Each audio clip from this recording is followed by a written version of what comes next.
ಮಧ್ಯಾಹ್ನದ ಊಟಕ್ಕೆ ನಾನು ಹೋಳಿಗೆ ಸಾರು ಮಾಡಬೇಕು ಅಂತ ಇದ್ದೇನೆ.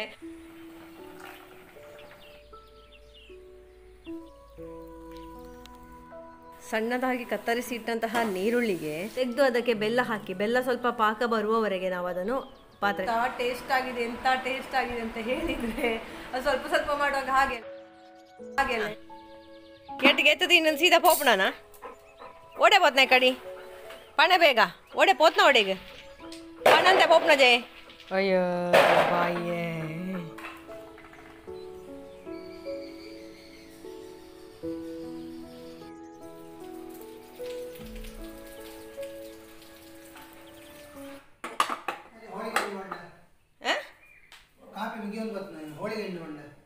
ಎಂಚಿ ಹೋಳಿಗೆ ಮಧ್ಯಾಹ್ನ ಅವಲೈದ್ಯಾನ ಬಜಿ ಸಾರ್ಲ ಚಮಚ ಪಾಯಸ ಹೋಳಿಗೆ ಸಾರ್ಲ ಪಾಯಸ ಎಲ್ಲ ಇದ್ನದ ಅದೇ ಬೆತೆಂಚಿನು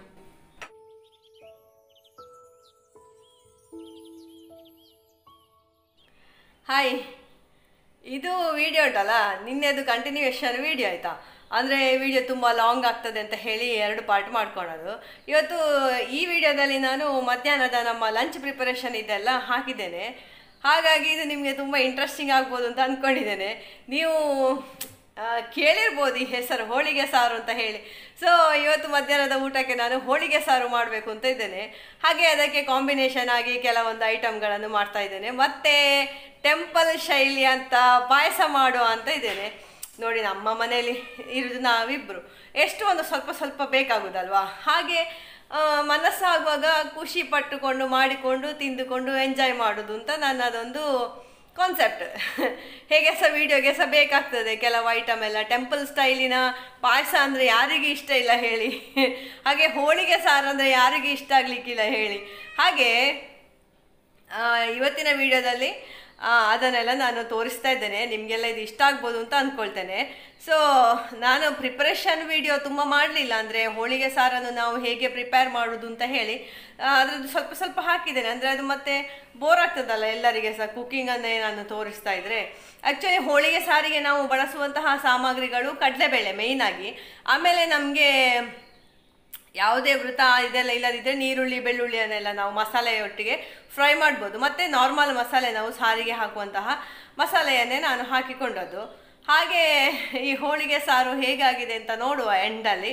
ಮತ್ತು ನಮ್ಮ ಟೆಂಪಲ್ ಶೈಲಿಯ ಪಾಯಸ, ಹಾಗೆ ನಿಮಗೆ ಬಾಯಲ್ಲಿ ನೀರೂರಿಸುವಂತಹ ನೀರುಳ್ಳಿ ಬಜೆ ಕೂಡ ಮಾಡಿದ್ದೇನೆ.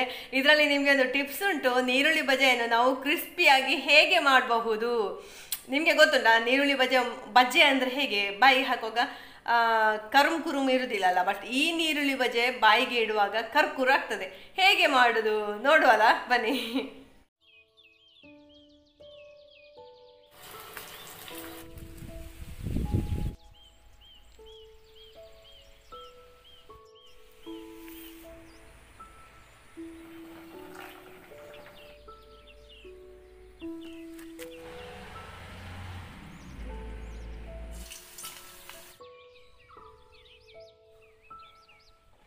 ನೋಡಿ ಕಾಯುದು ಎಂಜಿನ ಕಾಪುಣ. ಸಾರಿನ ಮಸಾಲೆಯ ಜೊತೆಗೆ ಟೊಮೆಟೊ, ನೀರುಳ್ಳಿ, ಬೆಳ್ಳುಳ್ಳಿ ಹಾಗೆ ಸ್ವಲ್ಪ ತೆಂಗಿನಕಾಯಿಯನ್ನು ಫ್ರೈ ಮಾಡಿ ಇಟ್ಕೊಳ್ಬೇಕು. ಆಮೇಲೆ ನಾವು ಬೆಂದಂತಹ ಕಡಲೆಬೇಳೆಯನ್ನು ಕೂಡ ಮಿಕ್ಸಿಯಲ್ಲಿ ನೈಸಾಗಿ ರುಬ್ಬಿಕೊಂಡು ಇಟ್ಕೊಳ್ಬೇಕು. ನಿಜವಾಗಿ ಅದು ಹೇಗೆ ಮಾಡೋದು ಹೇಳಿದರೆ, ಹೋಳಿಗೆ ಹೂರಣ ಮಾಡಲಿಕ್ಕೆ ಕಡಲೆಬೇಳೆಯನ್ನು ಬೇಯಿಸ್ತಾರಲ್ಲ, ಅದರ ನೀರನ್ನು ಬಳಸಿಕೊಂಡು ಈ ಸಾರನ್ನು ಮಾಡೋದು. ಬಟ್ ನಾವು ಕಡಲೆಬೇಳೆಯನ್ನು ಬೇಯಿಸಿ ಅದನ್ನು ಮಿಕ್ಸಿಯಲ್ಲಿ ಗ್ರೈಂಡ್ ಮಾಡಿ ಸಹ ಅದಕ್ಕೆ ಸಾರಿನ ಮಿಕ್ಸರನ್ನು ಮಿಕ್ಸ್ ಮಾಡ್ಬೋದು. ಅಥವಾ ಕಡಲೆಬೇಳೆ ಚೆನ್ನಾಗಿ ಬೆಂದ ನಂತರ ಅದನ್ನು ಅಲ್ಲಿಗೆ ಸ್ವಲ್ಪ ಹುಡಿ ಮಾಡಿಕೊಂಡು ಕೂಡ ನಾವು ಮಾಡ್ಬೋದು. ಹಾಗೆ ಈ ಸಾರನ್ನು 10 ನಿಮಿಷಗಳ ಕಾಲ ಚೆನ್ನಾಗಿ ಕುದಿಸಿ ಇದಕ್ಕೆ ಸ್ವಲ್ಪ ಕೊತ್ತಂಬರಿ ಸೊಪ್ಪು ಹಾಕಿದರೆ ಆಯಿತು. ಆಮೇಲೆ ನಾವು ಮತ್ತೆ ಬೆಳ್ಳುಳ್ಳಿ, ಬೇಸಪ್ಪು, ಸಾಸಿವೆಯಿಂದ ಒಗ್ಗರಣೆ ಕೊಡಬೇಕು.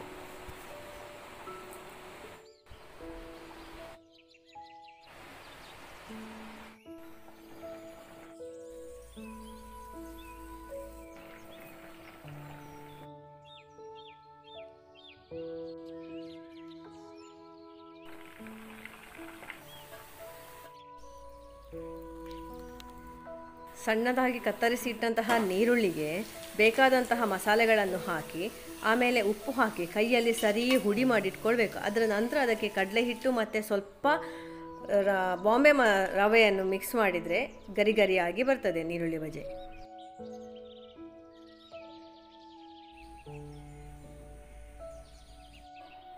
ಹಾಗೆ ಟೆಂಪಲ್ ಸ್ಟೈಲಲ್ಲಿ ಅನ್ನದ ಪಾಯಸ ಮಾಡೋದು ಹೇಗೆ ಅಂತ ಹೇಳಿದರೆ, ಬೇಯ್ತಾ ಇರುವಂತಹ ಅನ್ನವನ್ನು ತೆಗೆದು ಅದರಲ್ಲಿ ಗಂಜಿ ಸಮೇತ ತೆಗಿಬೇಕು ನಾವು. ತೆಗೆದು ಅದಕ್ಕೆ ಬೆಲ್ಲ ಹಾಕಿ, ಬೆಲ್ಲ ಸ್ವಲ್ಪ ಪಾಕ ಬರುವವರೆಗೆ ನಾವು ಅದನ್ನು ಪಾತ್ರೆಯಲ್ಲಿ ಕುದಿಸಬೇಕು. ಅದರ ನಂತರ ಅದಕ್ಕೆ ತೆಂಗಿನ ಹಾಲು ಸೇರಿಸ್ಬೋದು. ನಾನಿಲ್ಲಿ ಸ್ವಲ್ಪ ಸಬ್ಬಕ್ಕಿ ಕೂಡ ಸೇರಿಸ್ಕೊಂಡಿದ್ದೇನೆ.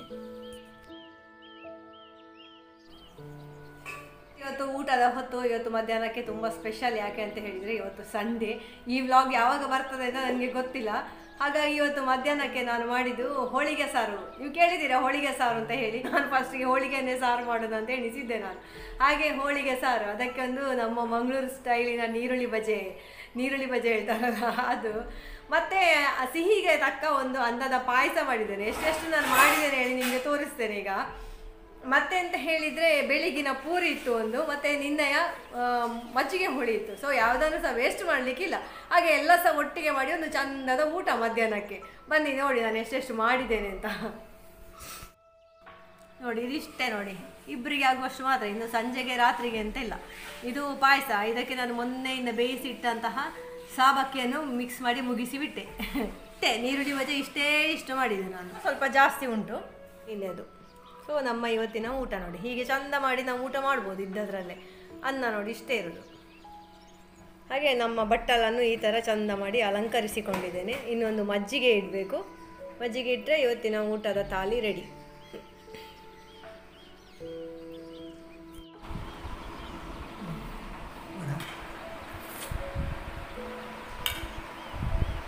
ಇದು ಪಾಯಸ ಉಂಟಲ್ಲ, ದೇವಸ್ಥಾನದಲ್ಲಿ ಎಲ್ಲ ಮಾಡ್ತಾರಲ್ಲ, ಆ ಟೈಪ್ನ ಪಾಯಸ ಮಾಡಿದ್ದು. ಒಂದು ಎಂಥ ಟೇಸ್ಟ್ ಆಗಿದೆ ಅಂತ ಹೇಳಿದರೆ, ಅದು ಸ್ವಲ್ಪ ಮಾಡುವಾಗ ಹಾಗೆಲ್ಲ ಎಲ್ಲ ಸಹ ಟೇಸ್ಟ್ ಆಗೋದು ಇದ್ದದ್ದು. ಮತ್ತು ನಾವು ಅದು ಗಂಜಿ ಬಸಿತೇವಲ್ಲ, ಸೊ 1 ಗ್ಲಾಸ್ ಗಂಜಿ ಸಹ ತೆಗೆದು ಅದರಲ್ಲಿ ಬೆಲ್ಲವನ್ನು ಹಾಕಿ ಬೇಯಿಸಿದ್ದು ಅಷ್ಟೇ ಮಾಡಿದ್ದು ನಾನು. ಊಟಕ್ಕೆ ಬೇಯಿಸಿದ ಅನ್ನವನ್ನೇ ಸ್ವಲ್ಪ ಹಾಕಿದ್ದು. ಮತ್ತು ಅದಕ್ಕೆ ಸಾಬುದಾನ ಆಲ್ರೆಡಿ ನಾನು ಬೇಯಿಸಿಟ್ಟದಿತ್ತು, ಜ್ಯೂಸಿಗೆ ಎಲ್ಲ ಬೇಕು ಅಂತ ಹೇಳಿ ಮಾಡಿದ್ದು. ಅದನ್ನು ಮಿಕ್ಸ್ ಮಾಡಿದ್ದು ಆಯಿತಾ. ಮತ್ತು ಒಂದು ಎಂಥ ಟೇಸ್ಟ್ ಅಂತಿಲ್ಲ ಆಯಿತಾ. ಸತ್ಯವಾಗಿ ಅದು ದೇವಸ್ಥಾನದ ಪಾಯಸವೇ ತಿಂದ ಹಾಗೆ ನನಗೆ ಖುಷಿ ಆಗ್ತಾ ಉಂಟು. ಮನೆಯಲ್ಲಿ ಟ್ರೈ ಮಾಡಿ ಆಯಿತಾ. ಸ್ವಲ್ಪ ಮಾಡಬೇಕು, ಅದು ತುಂಬ ಟೇಸ್ಟ್ ಆಗ್ತದೆ. ಇವತ್ತಾದರೂ ಮಳೆ ಬರ್ಬೋದಾ ನಮಗೆ? ನೋಡಿ ಭಾರಿ ಗಾಳಿ ಬೀಸ್ತಾ ಉಂಟು ನೋಡಿ, ಮೋಡ ಸಾಗಿದೆ.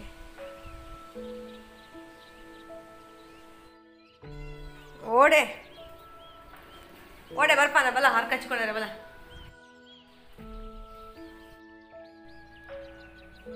ಏರ್ಯಾವು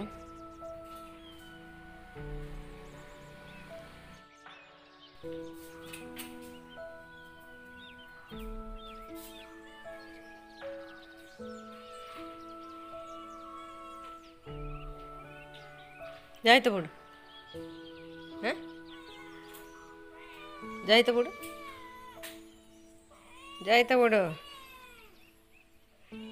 ಜಾಯ್ತು ಬಿಡು. चलिपुना जाए तो बोर्ड बन वाकिंग आत्रिया पोड़ा पोई बेल्ट बताणु पोई बेल्ट बताणु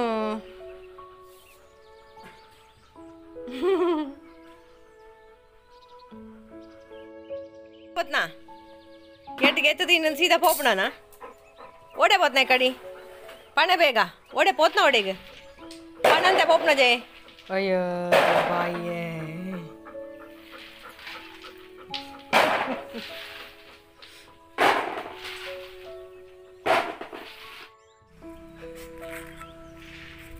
പറന്ന് കൊഴപ്പ ബുಡು എന്താ പറന്ന് ഇൻ ബുಡು വണ്ടിനോ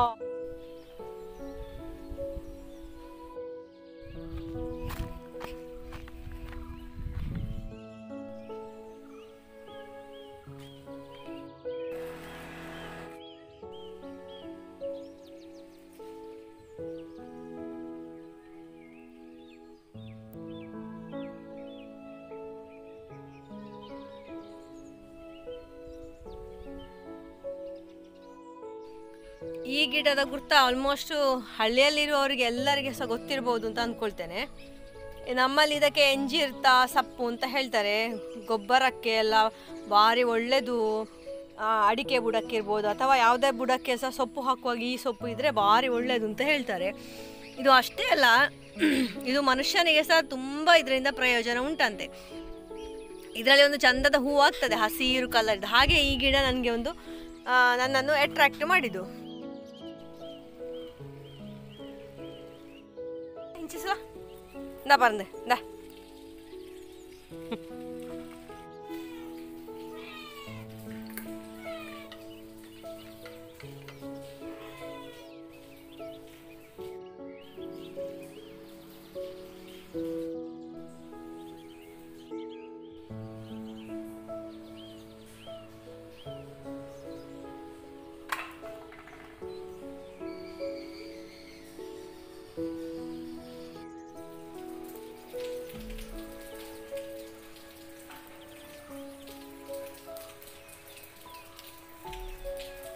बोंडा जूस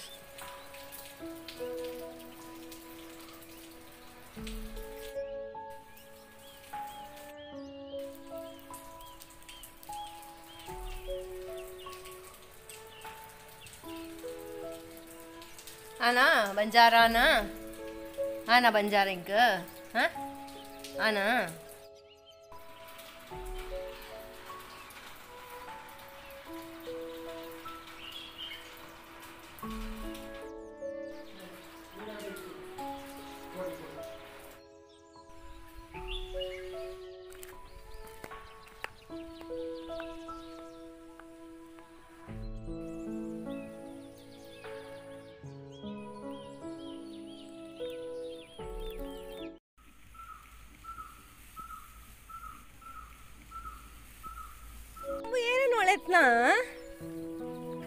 ಶಂಭುಗೆ ಹೊಟ್ಟೆ ಫುಲ್ ಆಗಿದೆ ಇವತ್ತು ನೋಡಿ.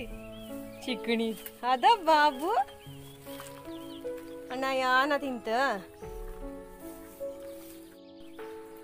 ಶಂಭು ಕೊಂಡಾಟ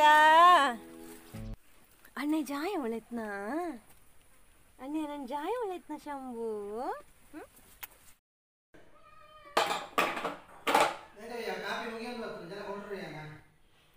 ಎಂಚಿನ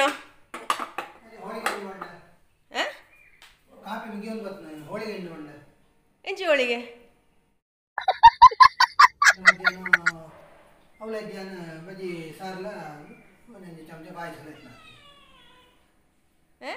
ಹೋಳಿಗೆ ಸಾರ್ಲ ಪಾಯಸ ಇತ್ನದ ಅದೇ ಬೇತೆ ಎಂಚಿನ ಹೋಳಿಗೆ ಕಾಪಿ ಮೀನುಗಳು ಅಂದ್ರೆ ಅತ್ತೆ ಹೋಳಿಗೆ ಒಳ್ತು ಬರ್ಪುಣ ಓಳಂಡ ಜಂಬರಂಗು ಓದ್ ಬರ್ತದಾರ ಹೋಳಿಗೆ ಕೊಂಡ್ರೆ ಹೋಳಿಗೆ ಸಾರು ಮಾತ್ರ ಬರ್ತದೆ ಮಧ್ಯಾಹ್ನ ಹೋಳಿಗೆ ತಿಂಡಿಗೆ ಕೊಡ್ಪಾನ ಅಂದ್ರೆ ಒಂದೇ ಹೋಳಿಗೆ ಸಾರು ಅಂತ ಬಂಟ ಅವು ಐಟು ಹೋಳಿಗೆದ್ದಿ ಸಾರ್ಟ್ ಹೋಳಿಗೆ ತ ಹೂರಣ ಬಾಡ್ನ ಅಂಚಿತ್ತ ಸಾರು ಅಂಪುಣೇಕು ಹೋಳಿಗೆ ಸಾರು ಅನ್ಪುಣ ಅವು ನಮ್ಮ ಹಂಚಿದ ಗಂಗಾವತಿದ ಊರ ಒಂಜಿ ಐಟಮ್ ಗೊತ್ತಾನ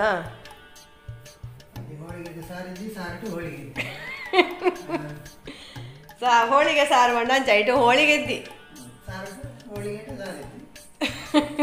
ಅಂಚ ಇದ ಮೈಸೂರು ಪಾಕಡ ಮೈಸೂರಿಂಡ ಮೈಸೂರು ಮಸಾಲೆ ದೋಸೆ ಇಟ್ಟು ಮೈಸೂರಿಂಡ ಇತ್ಯಾದ ಅಂಚಾನೆ ನೆಟ್ಟು ಹೋಳಿಗೆದ್ದಿ ಖಾಲಿ ಸಾರು ಮಾತ್ರ. ಜೋನಿ ಬೆಲ್ಲದ ಡಬ್ಬದಲ್ಲಿ ಒಳ್ಳೆ ಮೆಣಸು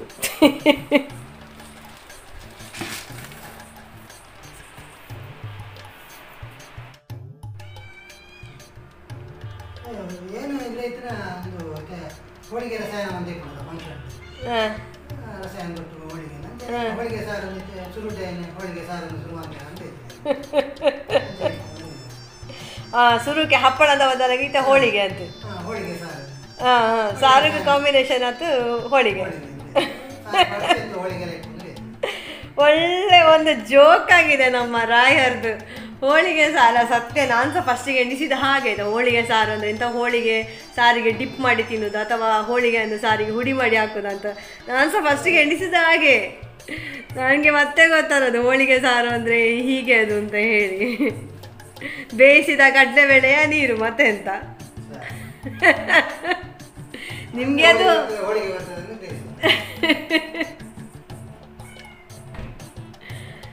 ಸೊ ಇವತ್ತಿನ ಈ ವಿಡಿಯೋ ನಿಮಗೆ ಇಷ್ಟ ಆಗಿದೆ ಅಂತ ಅಂದ್ಕೊಳ್ತೇನೆ. ನಮ್ಮ ರಾಯರನ್ನೊಂದು ಕಿಂಡಲ್ ಮಾಡೋದಂದರೆ ಭಾರಿ ಖುಷಿಯಾಗೋದು. So thank you for watching. Take care. Bye bye. Stay happy, healthy and fit. Jai Shriram. ನೋಡ ಬೇಜಾರಾಗಲಿಲ್ಲ ಅಲ್ಲ? ನಾವು ಇನ್ನೊಮ್ಮೆ ಹೋಳಿಗೆ ಮಾಡುವ, ಟ್ರೈ ಮಾಡುವ. ಹೋಳಿಗೆ ಸಾರು, ಹಾಗೆ ಹೋಳಿಗೆ ಮತ್ತು ಹೋಳಿಗೆ ಸಹ ಮಾಡೋದು, ಒಟ್ಟಿಗೆ ಸಾರು ಸಹ. ಸರಿ, ರೈಟ್ ಬಾಯ್, ರೈಟ್. ಅಯ್ಯೋ ದೇವರೇ,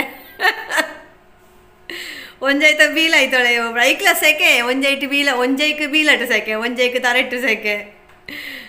ವಾ ಒಂಜಿ ಅವಸ್ಥೆ ಅಂತ ಪಾಪ ಆಯ್ತು. ಅಮ್ಮ ಇಂಡತ ಉಪದ್ರವ ಪೋವಂತ ಐತೆ ಮಿತು ಬೋದು ಕಥ ನೋಡ ತೂಲ ಐತೆ ಪೂರಲ್ಲ ಆಯ್ತದ ಬೋತು ಅಂತ ಇದು ಕಥ ನೋಡು. ಏತಿ ಐಕ್ಲೈಗ ಅಹಂಕಾರ.